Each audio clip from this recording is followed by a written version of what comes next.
목사님이 방금 소개해 주셨는데요. 네. 목사님의 이제 일화 중에 가장 기억 남는 것이 제가 이제 신학교 간, 그러니까 어떻게 됐냐면 이제 어릴 적부터 교회 생활을 열심히 했었거든요. 이제 교회에서 놀기도 놀았고 뒤에 방송실, 뭐 찬양단, 뭐 등등등 하면서 교회 뭐 모든 일들을 다 했던 것 같아요. 뭐 어린 그 교회학교 교사부터 해가지고 다 하면서 자연스럽게 이제 몇 가지 꿈 중에 하나가 목회자가 돼야겠다는 꿈을 품게 됐고, 그렇지만 그때 당시에도 이제 생각했던 것은 그래도 아무나 신학교를 가는 게 아니겠지. 주님의 음성이 있어야 되고 부르심이 있어야 되고 그런 사람들만 가는 거겠지라는 생각을 하면서 기도하는 중에 하나님, 제가 만약에 신학교 가는 이 마음을 품었는데 맞다면 주님 무엇인가 음성을 들려주시든지 아니면 어떤 뭐 상황을 만들어 주시든지 제가 알아차릴 수 있게 이렇게 해달라고 이제 기도를 했는데, 그때 이제 그 기도를 하고, 그때가 수요 예배였거든요. 똑같이 수요 예배였는데 기도를 하고 이제 올라오는데 이제 목사님께서 저한테 제가 신학교를 가고 싶다, 간다 이런 얘기를 그때 당시 이제 전도사님한테, 이제 목사님한테 한 번도 말씀드린 적이 없는데, 담임 목사님한테도 말씀드린 적이 없고 저희 부모님이나 누구랑 상담도 해본 적이 없었어요. 그냥 마음속에만 품고 있던 이제 생각이었는데, 목사님 기도하고 이제 예배 다 끝나고 올라오는 중에 저한테 인녀가 너 신학교 가는 거를 내가 담임 목사님한테 다 말씀드렸어 라고 하시는 거예요. 뭐 그러면 그 고등학교 애가 뭘 알겠어요. 이게 음성이구나 하면서 아멘 하고 이제 갔는데, 이제 그때부터 저의 방황이 이제 계속 조금 시작돼서 오늘 설교에도 나오지만 이제 30살 넘어서까지 이제 방황하다가 다시금 이렇게 돌아와서 지금은 목회를 잘 하고 있습니다. 오늘 제가 세움교회에서, 그러니까 목사님이 불러주시면서 조금 많이 부담이 됐어요. 뭐가 부담이 됐냐면 목사님이 설교를 잘하시는 거는 제가 이미, 그러니까 설교랑 목회랑 이렇게 다 잘하시는 거는 뭐 이미 저도 이제 고등학교 시절 이제 같이 목사님이 하시는 걸 제가 봐왔으니까 알고 있고, 지금도 이제 유튜브를 통해서 이렇게 설교를 하고 계시고, 또 교회를 다니시면서 지금도 그렇지만 이제 안정화를 잘 시키고 부흥을 시키고 하는 목사님으로 이제 너무 소문이 자자해서, 그 교회 와서 제가 만약에 설교를 하게 되면 비교가 되잖아요. 조금 이제 이분은 목회도 조금 못하시고 조금 설교도 못하시는 분의 교회를 가면 그래도 그렇게 비교가 안 되니까 괜찮은데, 이렇게 잘하는 교회에 오면 너무 부담이 좀 많이 돼서 감사하기도 하지만 한편으로 또 부담이 좀 많이 됐습니다. 그런데 제가 평소에 하는 기도 제목 중에 하나가,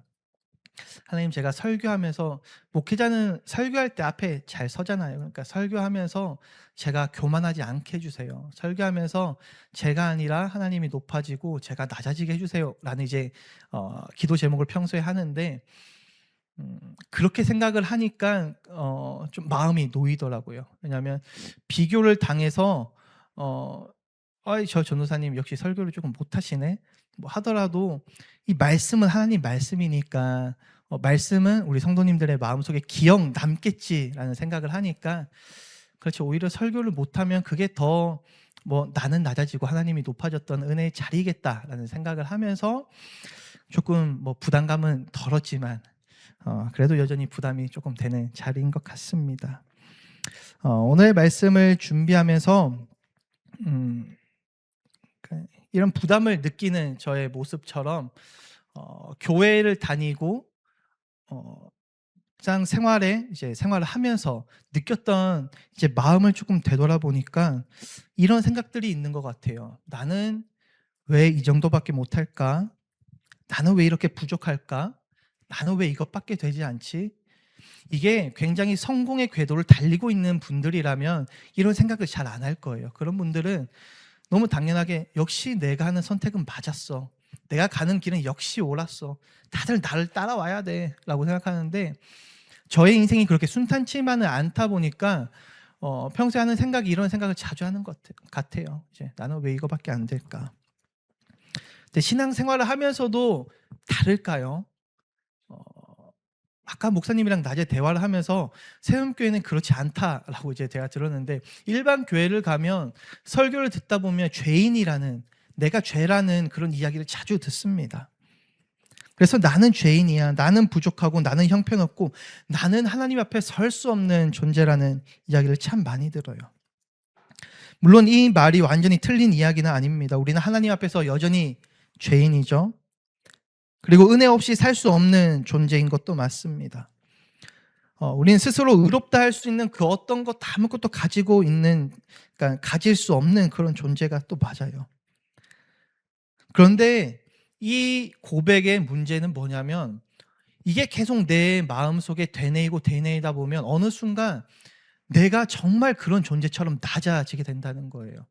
나의 생활이 잘 풀리든, 나의 생활이 뭐 좋고 안 좋고를 떠나서 그냥 나를 볼 때마다 '나는 왜 항상 이렇지?'라는 생각이 교회를 나올 때도 그렇고요, 내 일상생활을 할 때도 그렇고, 내 온 머리를, 내 온 몸을 다 뒤덮는 것 같아요.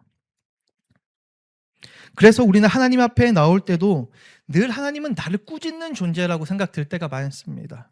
그리고 설교를 들어도 그 설교가 나를 향한 하나님의 사랑의 음성이 아니라 나를 향해서 항상 죄인된 나를 혼내는 것만 같은 설교로 들릴 때가 많아요. 하나님 앞에 나아갈 때도 사랑받는 자녀가 아니죠. 늘 혼나야 하는 존재죠.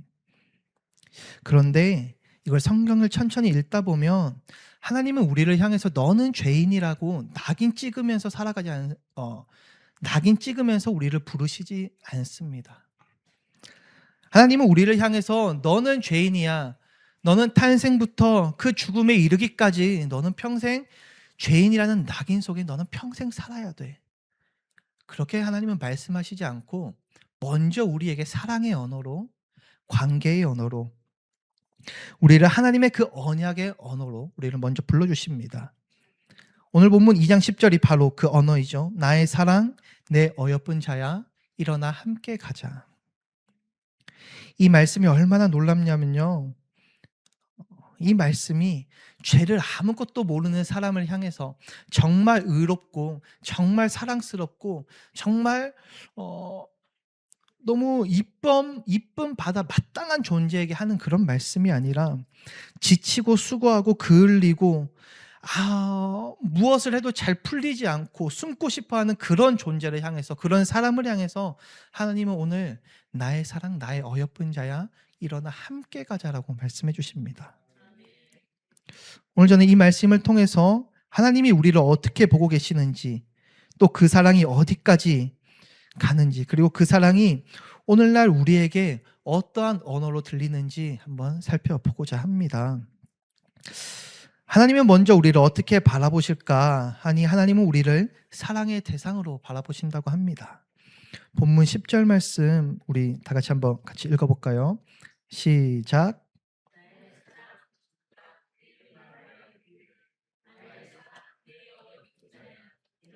함께 가자. 아멘. 이 말씀을 잘 이해하기 위해서 먼저 아가서가 어떤 책인지 우리가 이해할 필요가 있습니다. 아가서는 히브리어 제목으로 시르 하시림이라고 하는데, 노래들 중에 그러니까 가장 으뜸되는 노래라고 합니다. 근데 가장 아름다운 노래, 가장 으뜸되는 이 노래가 무수한 어떤 내용을 담고 있냐면 남녀의 사랑을 담고 있어요. 그래서 아가서의 내용을 쭉 이렇게 살펴보다 보면 너무 외설적인 표현들이 많이 나와요. 제가 지금 이 설교단상에서 이야기하기 부끄러울 정도로 외설적인 표현들이 중간중간 계속 등장합니다. 그런데 이 아가서의 내용은 온통 남녀의 사랑인 것 같은데, 그 안에서 하나님은 우리를 향한 하나님의 사랑을 드러내고 있다고 말씀하십니다. 그 안에 그리움이 있고 기다림이 있고 부름이 있고 찬미가 있고, 계절의 향기와 꽃과 들판과 포도원과 새와 노루의 이미지가 그 아가서라는 책을 통해서 하나님의 그 사랑의 모습을 막 형상화하고 있어요.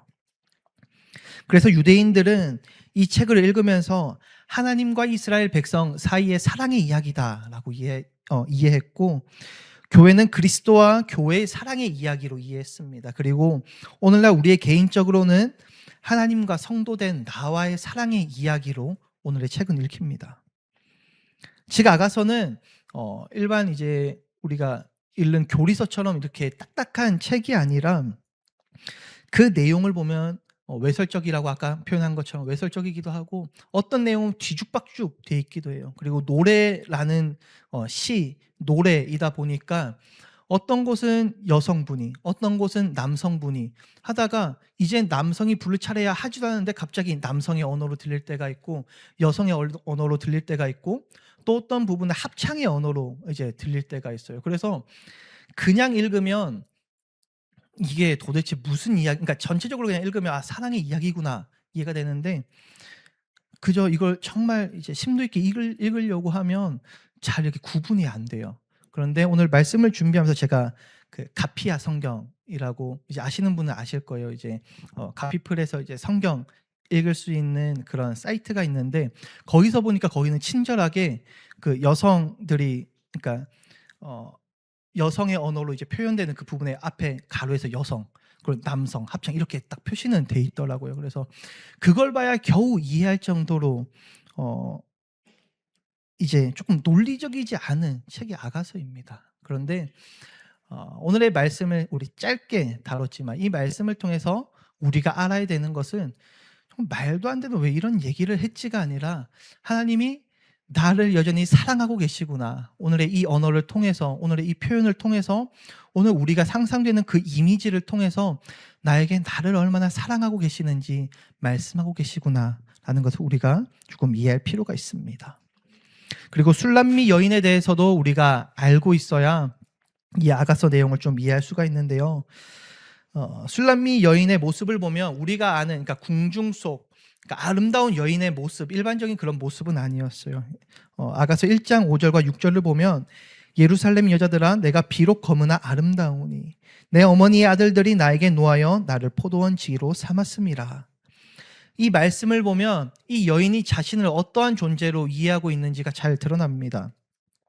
이 여인은 햇볕에 그을린 사람이었고 들판에서 수고한 사람이었고 포도원을 지키며 땀 흘리는 사람이었습니다.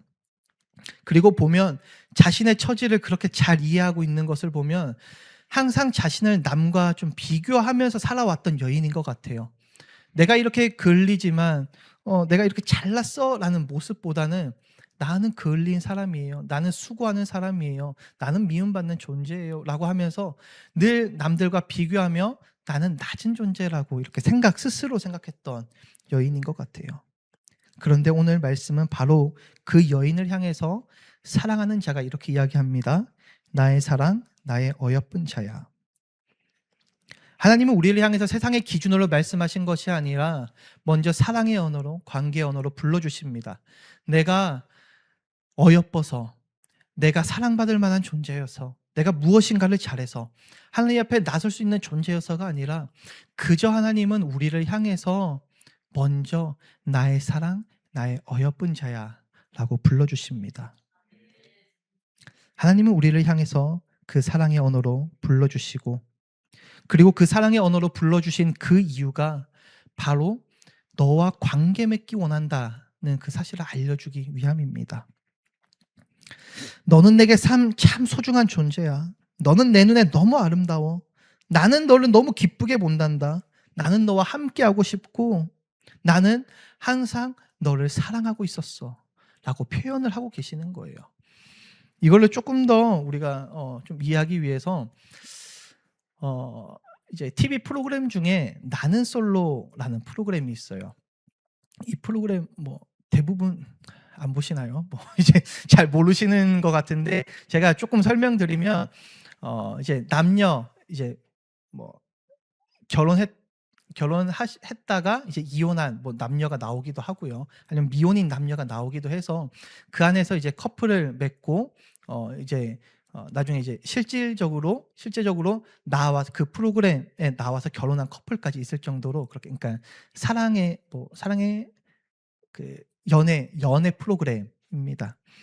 근데 그 프로그램을 보다 보면 굉장히 표현을 잘하는 사람들이 있어요. 남성 여성을 떠나서 굉장히 그 내가 좋아하는 사람을 향해서 표현을 엄청 잘하는 사람이 있어요.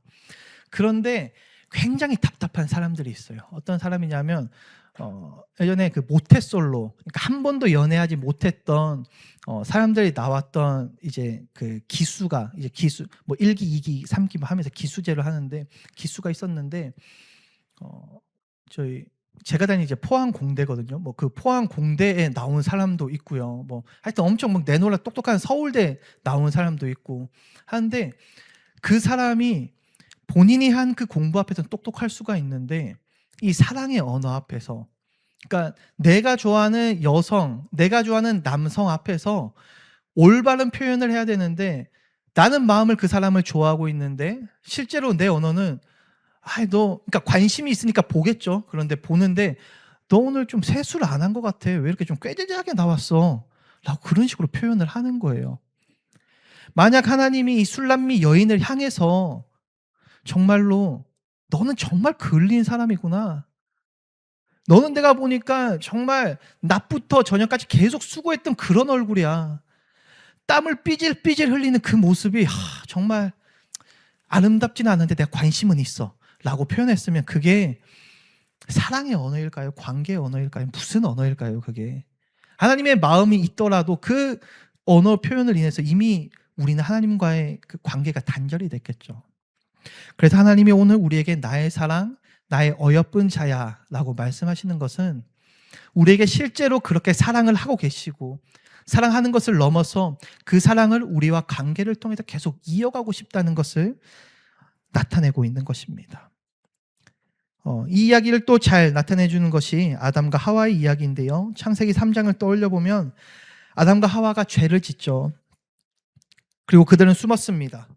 부끄러워 숨었고 두려워 숨었습니다. 그리고 자신들을 가리기 위해서 무화과 나뭇잎을 엮어서 자신들을 가려요. 그리고 하나님은 그들이 찾아와서 이렇게 묻습니다. 아담아, 내가 어디 있느냐? 아담아, 내가 어디 있느냐? 아담아, 내가 어디 있느냐? 하나님이 정말 몰라서, 아담의 위치를 몰라서 그렇게 부르셨을까? 생각해보면 하나님 모든 걸 알고 계시기에 그렇지 않으시겠죠. 이것은 하나님과의 관계 앞에서 두려워서, 부끄러워서, 무슨 이유를 됐든 하나님과의 관계를 끊고 숨어있는 아담을 향해서 다시 한번 나오라, 숨어있지 말고 나에게 다시 한 번만 나와봐. 내가 너를 그렇게 원망하지 않아. 내가 너를 미워하지 않아. 내가 너를 죄인이라고 그렇게 낙인 찍지 않아. 나는 너를 너무 사랑한단다. 나의 사랑, 나의 어여쁜 자야. 우리 다시 한번 관계를 맺자 하면, 하나님은 아담에게 가죽옷을 입혀주십니다. 이사야 43장도 이와 같은 맥락인데요. 내가 너를 지명하여 불렀나니 너는 내 것이라. 너는 내 눈에 보배롭고 존귀하며 내가 너를 사랑하였은즉. 하나님은 자기 백성을 향해서 죄인이라는 낙인을 찍어서 그 낙인 속에서 평생을 허덕이게 하지 않으셨습니다. 너는 내 것이라, 내가 너를 사랑하였다. 이렇게 말씀하시면서 하나님은 우리를 향해서 네가 죄를 짓던, 너가 정말 부끄러움 속에 살던, 너가 두려움과 어려운 상황에 처하든 상관없이 나는 너를 여전히 사랑하고 있단다. 그렇게 하나님은 오늘 우리를 불러주고 계신 겁니다. 그렇다면 그렇게 우리를 불러주신 하나님의 그 사랑이 얼마나 깊을까요? 얼마나 풍성하고 얼마나 우리가 알아차리질 못할 정도 그 사랑이 클까요? 우리는 그 모습을 십자가의 사랑 속에서 발견할 수 있습니다. 저는 십자가의 사랑을 보면서 아름다운 사랑이라고는 생각되어지지 않고, 제가 십자가의 사랑을 생각할 때마다 항상 드는 생각이 처절한 사랑의 이미지가 떠올라요. 그러니까 아가서의 내용의 이야기처럼 아름다운 남녀의 이야기, 노루가 들판을 뛰놀고요, 새가 지저귀고 하는 그런 아름다운 이야기가 아니라, 저는 십자가의 사랑을 떠올릴 때마다 하나님이 얼마나 우리를 처절하게 사랑하고 계시는지 그 처절한 사랑의 이미지가 그려집니다. 로마서 5장 8절을 보면 이렇게 이야기합니다. 우리가 아직 죄인 되었을 때에 그리스도께서 우리를 위하여 죽으심으로 하나님께서 우리에 대한 자기의 사랑을 확증하셨느니라. 하나님은 우리가 다 괜찮아지고 다 회복되어지고 우리가 잘 살고 있고 우리가 사랑받을 만한 존재여서 우리를 향해서 십자가에 달려 돌아가신 것이 아니라 우리가 죄인 되었을 때 내가 아직 누군가에게 떳떳이 드러나기 전에 내가 누군가 앞에 섰을 때 부끄러운 존재였을 때 그런 나를 위해서 하나님은 십자가의 사랑을 지셨다고 이야기합니다. 이것이 바로 우리에게 복음일 겁니다. 우리는 자주 하나님을 오해할 때가 있죠. 하나님, 내가 조금만 더 나아지면 하나님은 나를 더 사랑하실 거야. 내가 조금만 더 거룩해지면 하나님은 나와의 관계를 더 가까이 하실 거야. 하나님은 내가 더 순종하면 기뻐하시겠지. 그런데 복음은 말합니다. 내가 회복되기도 전에 나를 사랑하셨고, 내가 거룩하기도 전에 나를 사랑하셨고, 내가 순종하기도 전에 나를 사랑하셨고, 내가 아직 죄인일 때 나를 사랑하셨다. 바로 이것이 하나님이 우리에게 주는 복음의 메시지입니다. 그리고 하나님은 우리를 사랑하신다고 말만 하신 것이 아니라 십자가로 증명하셨죠. 예수님은 우리의 죄와 수치와 우리가 받아야 할 모든 심판을 다 지시고서 십자가에 달려 돌아가셨습니다. 그러니까 하나님의 그 사랑이라고 하는 것은 그저 말뿐인 사랑도 아니고 값싼 사랑도 아니고 아주 처절하고 정말 우리가 생각할 수 없을 정도로 나를 근원부터 존재부터 사랑하고 있는 그 하나님의 사랑, 그것을 보여주고 있습니다. 호세아서에 보면 이 사랑의 또 이야기가 나와요. 하나님은 그 배신한 백성을 향해서도 사랑을 거두지 않으시고 그 광야로 데리고 가서 다시 말하겠다고 하시고 다시 회복시키겠다고, 이 백성을 내가 다시 한 번 더 회복시키겠다고 말씀하십니다. 이것이 바로 우리를 향한 하나님의 사랑의 모습입니다. 탕자의 비유도 똑같죠. 누가복음 15장에 보면 나오는 그 탕자 이야기가 아버지의 재산을, 아버지가 돌아가시기도 전에 그 모든 재산을 다 긁고 와서 자기의 소유를 다 달라고 한 다음에 마치 아버지 죽은 사람처럼, 내가 탕자가 잘 못됐으니까 돌아왔죠. 잘 됐으면 돌아왔을까요? 아버지 재산 다 달라고 하고 다른 나라 가서 다른 지역 가서 살고 있는 거예요. 그러다가 안 됐으니까, 다 실패했으니까 아버지께로 다시 돌아옵니다. 그런데 그 돌아온 탕자를 보고 하나님이 네가 무슨 낯으로 나에게 찾아오는 거야, 이런 배은망덕한 놈이라고 꾸짖으시지 않으시고 멀리서 보고 달려가고 껴안고 입 맞추고 옷을 입히고 반지를 끼워주는 모습이 등장합니다. 이 사랑이 바로 우리를 향한 하나님의 사랑의 모습일 겁니다. 베드로에게 역시 예수님이 온갖 기적과 이적과 모든 휘황찬란한 능력들을 다 보여주었을 때, 그때는 예수님은 주는 그리스도시요 살아계신 하나님의 아들이다 라고 고백하면서 예수님이 로마 군대에게 붙잡히시자마자 나는 예수님을 모른다 3번을 부인합니다. 그런데 우리가 알다시피 예수님은 부활하시고 갈릴리로 직접 가셔서 그 베드로에게 3번이나 네가 나를 사랑하느냐라고 물어보십니다. 실패한 사람을 다시 부르는 사랑, 무너진 사람을 다시 세우는 사랑, 부끄러운 사람을 다시 맡기시는 그 사랑, 부끄러운 사람에게 숨기지 않으시고 그 부끄러운 것까지 다 사랑하신다고 하시는 그 사랑이 바로 우리를 향한 하나님의 사랑일 겁니다. 오늘의 말씀을 준비하면서 영상 하나가 떠올랐는데요. 그 영상은 예전에 MBC에서 사랑이라는 주제로 다큐멘터리를 이제 연속으로 이렇게 여러 가지 모습을 그려낸 것 중에 그런 다큐멘터리가 있는데 너는 내 운명이라는 제목으로 한 다큐멘터리가 나와요. 이제 앞에 이게 좀 뒤에 이야기여서 앞에 이야기를 해드리자면 남녀가 사랑을 했고요. 그런데 여성은 이제 선생님이 될 아주 엘리트였고, 그리고 이제 갓 선생님이 되기 전에 잠깐 아르바이트 하는 그런 여성이었고, 이 남성은 고아원에서 자랐던 것 같아요. 그리고 이제 뭐 능력도 크게 없었겠죠. 그래서 마트에서 어떤 하여튼 판매직 뭐 하여튼 마트에서 일을 했던 것 같습니다. 그리고 나이도 이 여성분은 이제 갓 사회생활 하니까 얼마나 젊겠어요. 한 20살 중반 정도 됐던 것 같아요.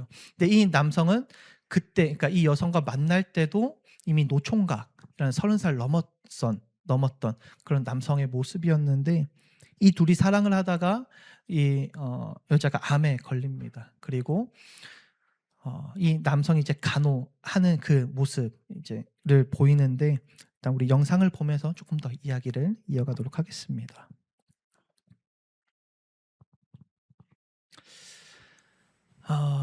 저는 아직도 이 다큐멘터리를 보면 그 속에서 막 이제 눈물이 그렁그렁해요. 이게 안 보신 분들은 아마 집에 가서 유튜브에서 그 다큐멘터리 사랑이라고 검색하면 아마 가장 위에 뜰 거예요. 보면 한 30-40분 정도 되는 영상인데 굉장히 눈물이 막 납니다. 그리고 10년 뒤에 이 남자의 모습이거든요. 이 여성이 죽고 나서 10년 뒤에.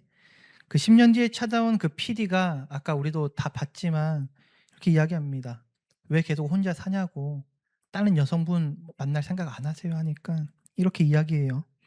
"선녀의 옷깃이 바위에 스치는 일 한 번 일어났던 걸로 아주 감사해요. 그런 일이 한 사람에게 또 일어나겠습니까? 한 번이면 좋게요." 무엇을 하고 싶냐는 그 질문에 그냥 함께 걷고 싶대요. 느리적. 어깨를 그냥 기대고 그냥 함께 걷고 싶고 함께 있고 싶고. 이 처절한 사랑의 모습을 보면서 남녀의 사랑의 모습인데, 이 모습이 하나님의 우리를 향한 그 사랑의 모습처럼 저는 바라봐졌습니다. 내가 죄인이고 내가 무엇인가 잘하고 내가 무엇인가 못하고, 그러한 관계는 하나님 앞에서 우리를 향한 그 사랑에 단 아무것도 필요 없던 거예요.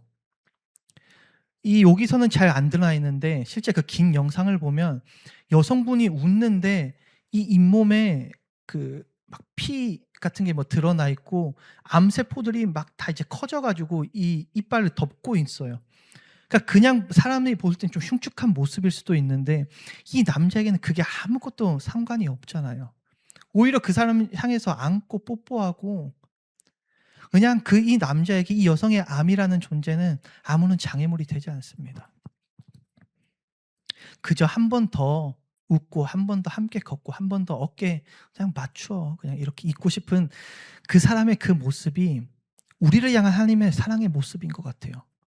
그냥 내가 태어났을 때부터 내가 죽을 때까지, 그날까지 하나님은 내가 죄인이고 뭐고 내가 죄를 짓고 뭐하고 그런 것 때문에 하나님이 무엇인가 신경 쓰는 것이 아니라, 그저 나를 바라볼 때는 항상 사랑스럽고 그저 나를 바라볼 때는 무엇인가 항상 해 주고 싶고, 나를 바라볼 때는 무엇인가 아낌없이 다 내어 주고 싶은, 그래서 내 자신이라고 하는 내 자녀까지 내 자식까지 내어 주는 하나님의 그 모습이, 누구를 향해서 내 자식을 내어 줄 수 있을까요? 누가 나를 향해서 자신의 자식까지 내어 주면서 내가 살기를 바랄까요? 하나님이시기 때문에 그 사랑이 얼마나 큰지 오늘 영상에서 남녀의 사랑의 모습인데도 그렇게 느껴지는 것 같아요. 하나님의 사랑은 더 크시겠죠. 그렇다면 이 하나님의 사랑의 그 모습이 오늘날 우리에게 어떠한 언어로 들릴까? 무엇이라고 말씀할까? 보니까 이렇게 이야기합니다. 일어나서 함께 가자. 10절 13절에 보면 나의 사랑 나의 어여쁜 자야 일어나서 함께 가자, 일어나서 함께 가자 두 번이나 반복을 합니다. 이 강조하는 표현은 사랑하는 일을 꼭 일으켜서 다시 한 번 더 걷고 싶다라는 하나님의 강력한 마음이 드러나 있습니다. 함께 가자는 것은 너 혼자 일어나서 너 혼자 너의 앞길 잘 개척하고 너 혼자 알아서 잘 해봐가 아니라, 네가 힘들던, 너가 어렵던, 너가 어떠한 상황이든 내가 너와 항상 함께 걷고 싶다라고 표현하는 겁니다. 나는 숨고 싶은데 하나님은 나에게 함께 가자라고 이야기합니다. 나는 항상 부끄러운 존재여서, 나는 하나님 앞에 항상 난 부끄러워요, 난 아무것도 못해요라고 하는데 하나님은 나를 향해서 함께 걸어가자, 함께 하자, 내가 너의 힘듦과 어려움 내가 함께 견뎌볼게 라고 말씀하십니다. 그리고 11절과 12절을 보면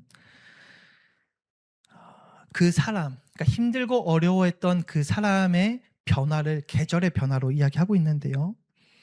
겨울도 지고 비도 그쳤고 지면에는 꽃이 피고 새가 노래할 때가 이르렀다라고 이야기합니다. 겨울은 끝이 났고요. 비는 그쳤고 꽃이 피기 시작하고 새가 노래하고 무화과가 익어가는 계절을 맞이합니다. 이 말씀은 회복의 선언이죠. 겨울의 시간이 다 끝나가고 나의 삶 속에서 어렵고 굉장히 처절하고 정말 누구 앞에 드러내기 부끄러운 나의 그 긴 시간이 이제는 끝나간다고 이야기합니다. 겨울이 지나가고 있어. 저기 봐. 새들이 지저귀고 무화과를 봐. 익어가고 있잖아. 우리 삶에도 분명히 겨울이 있겠죠. 마음이 얼어붙는 시간이 있습니다. 기도를 하고 싶은데 이 기도조차 나오지 않는 그냥 말라버리는 그 시간이 있고요. 아무것도 꽃이 피지 않을 것 같은 시간들이 있습니다. 그런데 하나님은 그 겨울이 실제로 다 끝나가고 나서 이야기하시지 않으시고 그 겨울의 한복판에서 겨울이 지나가고 있다. 비가 그치고 있다. 꽃이 피는 때가 오고 있다. 우리 일어나서 함께 가자 말씀하고 계십니다.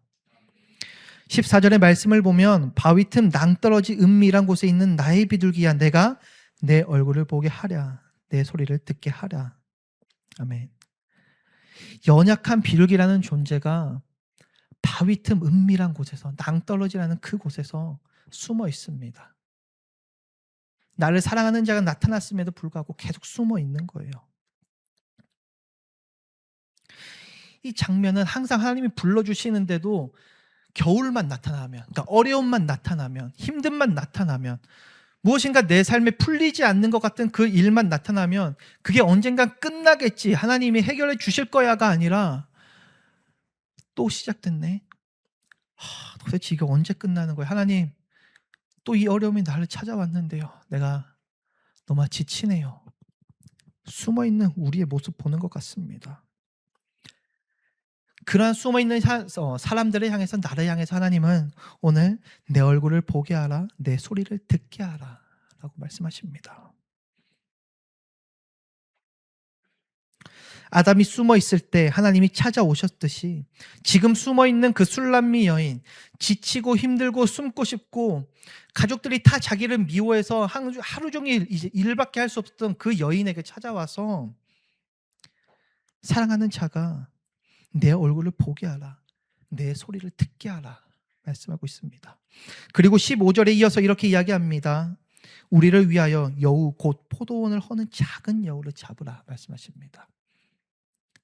이 여인과 이 남성, 그러니까 이 남자가 함께 뛰노는 그 포도원, 하나님과 내가 함께 지내왔던 그 수많은 찬란했던 아름다운 시간을 아무것도 아닌 것처럼 허물고 있는 이 작은 여우. 어떨 때는 나의 생각일 수 있습니다. 냉소적인 나의 모습, 내가 스스로 나를 비판하는 나의 모습, 나를 미워하고요, 나를 다른 사람과 계속 비교하면서 계속 그 상처들을 크게 만들어버리는 나의 그 모습이 작은 여우일 수 있어요. 혹은 다른 사람이 나를 향해서 정말 아무런 별뜻 없이 이야기했는데 힘든 그 시절이기 때문에 그 별뜻 없이 얘기했던 그 한마디의 한마디가 나의 마음을 허물어버리고 내가 다 할 수 있었던 건 다 할 수 있고 내가 하나님이 정말 나를 사랑할 것만 같은 그 생각조차도 다 없어지는 것만큼 그런 상상이 되는 것 같은 그 작은 말 한마디, 그것이 작은 여우일 수 있습니다. 하나님은 바로 그 작은 여우들을 보고서 그것을 잡아버리고 그것을 없애버리라고 말씀하십니다. 베드로전서 2장 9절에도 비슷하게 이야기해요. 너희는 택하신 족속이요 왕같은 제사장들이요 거룩한 나라요 그의 소유 같은 백성이니. 베드로전서가 이 말씀을 할 때 강한 자, 용사, 이미 거룩한 사람을 향해서 한 것이 아니라 그 2장 9절 앞절을 쭉 보면요, 죄인된 백성들을 향해서 합니다. 아무런 가치가 없는, 그러니까 하나님 앞에 나올 수 없는 그런 존재를 향해서 죄 지었던 이스라엘 백성을 향해서 이렇게 이야기해요. 너희는 택하신 족속이요 왕같은 제사장들이요 거룩한 나라요 그의 소유가 된 백성이니. 흩어져 있고 핍박 가운데 있고 세상 속에서 작아 보이는 성도들에게 베드로전서는 이렇게 이야기하는 거예요. 너희는 택하신 족속이었다. 너희는 왕 같은 제사장들이다.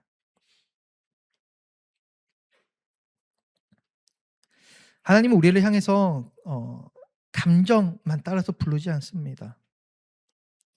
하나님은 자신의 사랑과 언약을 따라서 우리를 다시 한번 부릅니다. 나의 사랑, 나의 어여쁜 자야. 너는 나의 택하신 족속이다. 너는 나의 소유가 된 나의 백성이다. 이 말씀은 하나님이 우리를 너는 내가 무엇인가 능력이 있어서가 아니라 너는 이미 내가 너를 사랑하기 때문에 너는 이미 내가 택한 족속이야. 내가 택했기 때문에 너는 이미 왕 같은 나의 백성이야. 라고 이야기하고 있는 겁니다. 세상은 우리를 향해서 이야기하죠. 성경에서 우리에게 왕이라고 했을 때 세상 누가 저한테 왕이라고 할까요? 세상 누가 어디 가서 나에게 여왕이라고 할까요? 왕비라고 할까요? 아름답다고 할까요? 그런데 성경에서는 이야기합니다. 택하신 족속이었고 왕 같은 제사장들이었다. 오늘의 말씀을 준비하면서 나에게 이러한 시련이 찾아왔을 때, 저에게 이러한 시련이 찾아왔을 때가 언제일까라는 생각을 조금 해봤어요. 그리고 많은 시간들이 있었지만 가장 가까웠던 시간 중에 저의 이제 힘든 시간 중에 하나가 이제 아까 제가 방황을 많이 했다고 했잖아요.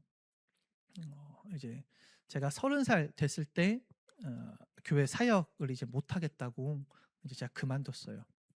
근데 그때 제가 어떤 상황이냐면 결혼한 지 1년이 됐거든요. 이제 가정을 꾸리고 있었는데 그렇게 1년 생활을 하면서 이제 못 하겠다 하고 사역을 그만뒀습니다. 그만두고 2년의 시간 안에 다시금 이제 사역자로 오긴 했는데 그 2년의 사이 동안 굉장히 저는 낮아지는 경험을 했어요. 뭐냐면 요즘 다들 취업이 힘들다고 하잖아요. 역시 당연히 취업이 안 됐겠죠. 약속받았던 곳이 있었어요. 그곳에 가면 이제 일을 할 수 있다. 근데 그게 뭐 실제로 약속처럼 이루어지지 않았죠.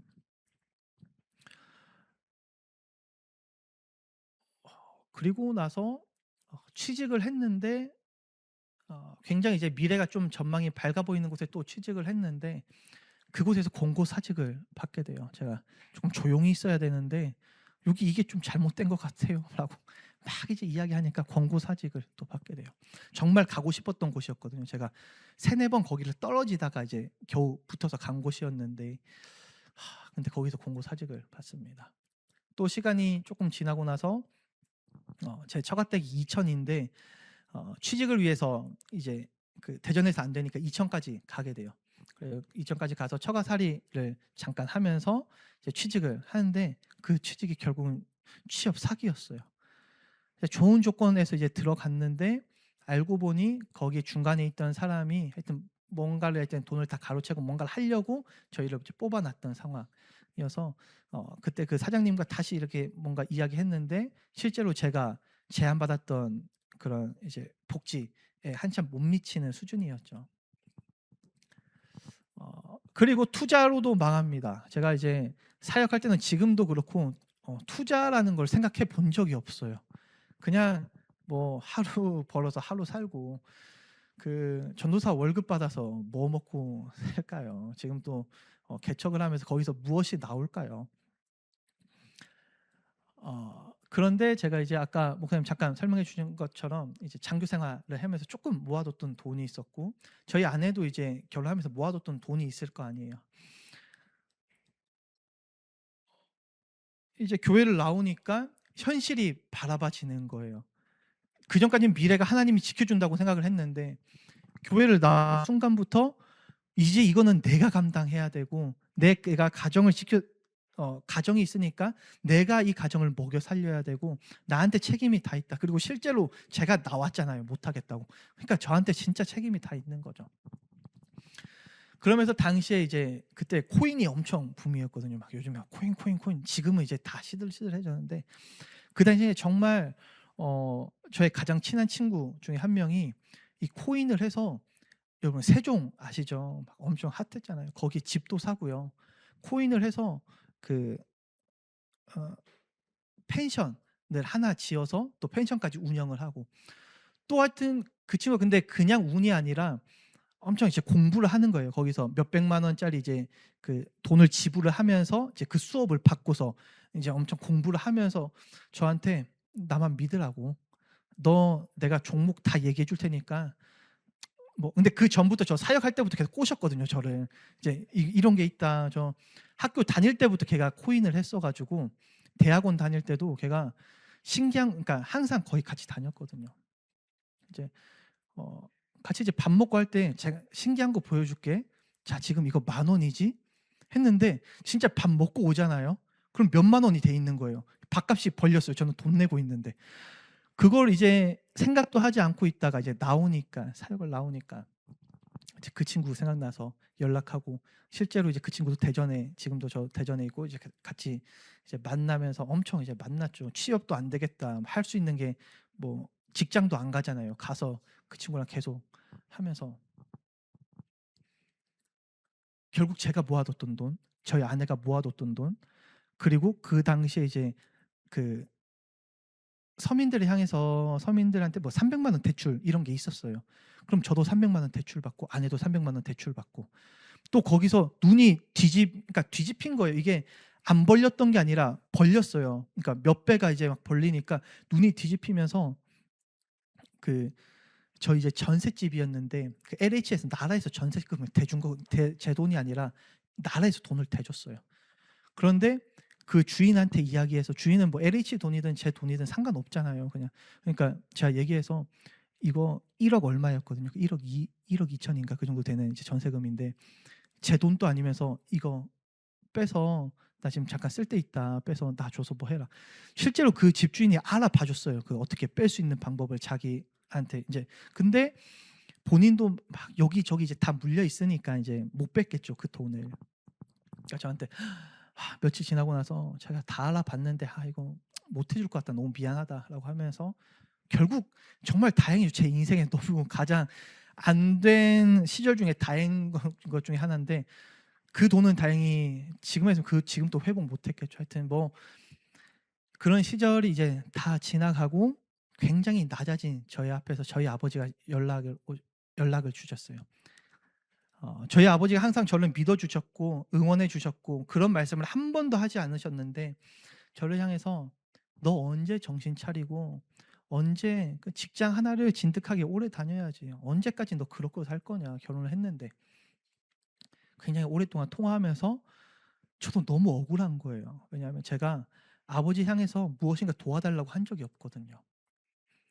그러니까 힘들어도 부모님 걱정하실까 봐 항상 전화할 때마다 잘 살고 있다고 잘 지내고 있다고 이야기했는데 그래도 계속 직장을 옮겨 다니는 그 이제 아들이 마음에 걸리셔서 표현하신 거겠죠. 근데 그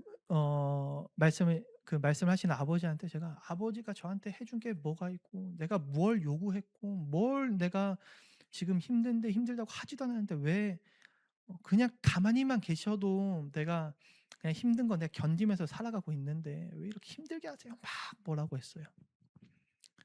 그렇게 뭐라고 하고 제가 나중에 뭐 사과는 들었지만 그렇게 그 아버지가 뭐라고 했던 시점이 한 2년 정도 그러니까 제가 교회를 나오고 2년 정도 된 시점이었고 그 일이 있고 나서 2년 정도 뒤에 저희 아버지가 이제 돌아가셨습니다. 돌아가신 아버지가 너무 급작스럽게 돌아가셨어요. 한 병원에서 하루 이틀 정도 계시다가 그러니까 건강하게 갑자기 계시다가 이제 심장이 아프셔서 입원하셨는데 하루 이틀 정도 계시다가 이제 돌아가셨거든요.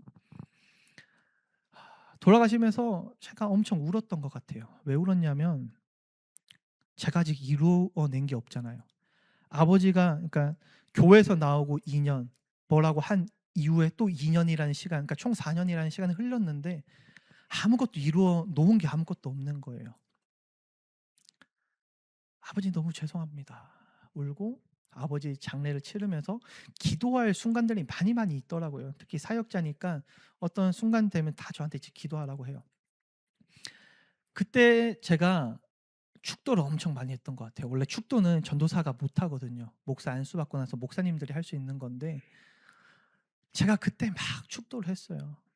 손을 펼쳐서 이제는 우리 주 예수 그리스도의 사랑과 하나님의 뭐 한이 없는 뭐 은혜와 그때 막 그 잘도 모르면서 성경책에 그 있거든요. 그래서 그 구절 막 외워 가지고 몇 번이고 했어요.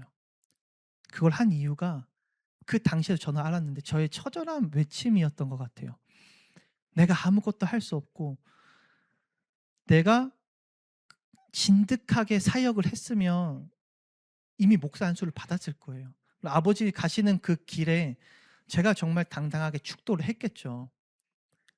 그런데 내가 그것을 중간에 하지 않고 방황하고 하는 그 시기에 아버지가 돌아가시면서 내가 아직도 전도사라는 그 신분에, 실제로는 교단에서 인정한 전도사도 아니었어요. 그 시절 그냥 이름만 전도사였죠. 그러니까 얼마나 제가 한심스럽고 나중에 내가 후회를 하지 않기 위해서, 그리고 나의 모든 그런 모든 시절의 죄송함을 다 이제 마음을 통해서 축도로 표현을 했던 것 같습니다. 근데 그 당시 하나님이 감사하게 저에게 이제 자녀가 한 명 있는데 지금 이제 뭐 2살 조금 안 됐어요. 어 그 아이가 이제 이제 잉태하고 있었고 출산을 하지 않았는데 아내가 결혼한 지 이제 4년 만에 아이를 가졌거든요. 만약 그 시기를 더 지나서 저희가 아이를 가졌다면 아버지는 뭐 저희가 임신한지도 모르고 그냥 둘째 아들은 뭐 그렇게 하고 그냥 하면서 아버지는 돌아가셨겠죠. 그런데 감사한 것은 그 아이가 이제 임신하고 있던 상태였고 그 아이의 이름을 저희 아버지가 지어 주셨어요.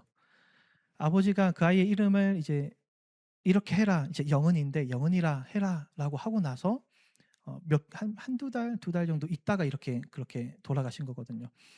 만약에 아버지가 쪼끔 더 늦게 이름을 지어 주셨다면 없었을 거고, 어 그때는 제가 그 이름 안 한다고 했었거든요. 근데 아버지 이제 병중에 제가 그 이름 하겠다고 했는데, 만약에 제가 그 이름을 하지 않고 그 아이가 태어났는데 그러고 나서 얼마 안 있다가 아버지 또 돌아가셨으면 얼마나 또 제 마음속에 그 죄스러움이 얼마나 많이 남아 있을까요. 그런데 감사한 것은 하나님의 그 모든 상황이 저를 그 힘든 상황 가운데서 그래도 제가 살아갈 수 있게끔 위로해 주는 것이 저희 아이를 저희에게 그 시기에 맞춰서 보내주셨다고 생각을 합니다. 그리고 시간이 지나고 2년 정도가 또 흐르고 나서 오늘의 말씀을 준비하면서 그 시절을 되돌아보았어요. 되돌아보면서 그 시절 아무것도 아니었던 나의 시절, 세상은 저를 향해서 "너는 목사 한 수도 안 받았으니까." 저도 저를 향해서 방황하고 방황하다가 목사 한 수도 못 받은, 아직도 전도사의 신분도 아닌 그런 저를, 그러니까 굉장히 나도 스스로 나를 낮게 보았던 그 시절에 하나님은 저를 향해서 나의 사랑, 나의 어여쁜 자라고 말씀해 주셨고, "너는 택한 족속이었다. 너는 왕 같은 제사장이었다. 목사가 아닌 게 아니라 너는 왕 같은 제사장이었어." 라고 저를 일으켜 세워 주시는 것 같은 그런 느낌을 오늘 말씀을 준비하면서 받았습니다. 어 오늘 설교를 듣는 아마 이 성도님들 가운데서도 긴 어둠의 터널을 지나고 계시는 분들이 계실 수도 있다고 생각이 해요. 우리가 어둠의 터널 가운데 그 터널을 지날 때, 겨울에 그 터널을 지날 때 음 하나님이 나를 사랑한다고 계속 하시지만, 말씀으로도 하시지만 정말 내가 힘들어서 그걸 못 느낄 때도 있잖아요. 뭐 그것을 느낄 때도 있고요. 근데 못 느낄 때도 저는 너무나 감사한 것은 그 시절이 그래도 지나가고 나서 되돌아보았을 때 하나님이 나를 사랑한다고 하셨으니까 제가 그 시절에도 '아 하나님이 내 곁에 계셨구나. 나를 사랑한다고 하셨구나.' 그렇게 어려움의 시기에 내가 혼자 있던 것이 아니라 하나님이 내 곁에 항상 계셨고, 내가 낮아져 있을 때 내가 낮아진 존재가 아니라 왕 같은 제사장이라고 나를 올려주시고 계셨고, 그것을 느끼지 못하는 건 저라는 사람의 그 환경에 처한 저라는 사람이었겠죠. 그리고 하나님은 그것을 강제로 하지 못하시기 때문에 얼마나 가슴 아파하면서 그 모습을 옆에서 같이 지켜보셨을까라는 생각을 들면서 그 모습이 저에게 또 위로로 다가왔습니다. 현실의 문제 앞에서 저의 아이가 저에게 위로로 다가왔고, 그것을 되돌아보면서 또 한 번 더 그 시절이 아무 의미 없던 시절이 아니라 그 시절을 통해서 다시금 나의 사랑을, 하나님의 그 사랑을 드러내고 있었다는 그 사실이 이 설교를 준비하면서 저에게는 위로와 회복이 되는 시간이었습니다. 그래서 오늘 말씀을 듣는 저와 여러분들에게 그런 회복이 있기를 소망합니다. 여전히 나는 아무것도 아닌 것 같고 나는 힘이 들고 정말 내 평생 죽을 때까지 이 어려움에 허덕이며 살아갈 것 같은데, 그러나 그런 거 다 이제 상관없고 하나님은 내가 어떤 존재이든 간에 처음부터 끝까지 나를 사랑하셨다는 그 사실과 지금도 어떻게 해서든 나의 어려움과 허덕임과 그 현실의 문제 앞에서 어떻게 해서든 나를 끌어내 주시려고 하나님은 처절하게 나를 사랑하고 계시다는 그 사실을 우리가 다시 한번 더 느끼고 그 위로와 그 신뢰를 가지고 살아가는 또 저와 여러분 모두가 되기를 소망합니다. 기도하겠습니다. 사랑해 주님, 오늘 말씀을 통하여 우리를 향한 하나님의 시선이 정죄의 시선이 아니라 사랑의 시선임을 다시 배우게 하시니 감사합니다. 우리가 스스로를 작게 여기고 부끄러워 숨고 죄책감 속에 주저앉아 있을 때에도 주님은 우리를 향해서 나의 사랑, 나의 어여쁜 자라고 불러주신다는 그 사실이 오늘 우리의 마음에 깊이 새겨지게 하옵소서. 우리를 그렇게 부르시기 위해서 십자가까지 지신 예수님의 그 사랑을 잊지 않게 하시고, 그 사랑이 단지 우리가 아는 그 지식에서 넘어서 오늘 우리를 다시 살게 하는 능력이 되게 하옵소서. 지금도 겨울 같은 시간을 지나고 있는 성도가 있다면 그 마음에 꽃이 피게 하시고, 숨은 그 자리에서 나오지 못하는 성도가 있다면 다시 부르시는 주님의 음성을 듣게 하시며, 무너진 자리, 상한 자리, 수고에 지친 자리에서 다시 일어나 주님과 함께 걸어가게 하옵소서. 우리 안에 작은 여우들을 잡게 하시고 하나님의 사랑을 의심하게 만드는 거짓말들을 끊어버리게 하시며 사랑의 음성을 붙들고 다시 살아가는 믿음의 사람들 되게 하옵소서. 예수 그리스도의 이름으로 기도드립니다. 아멘.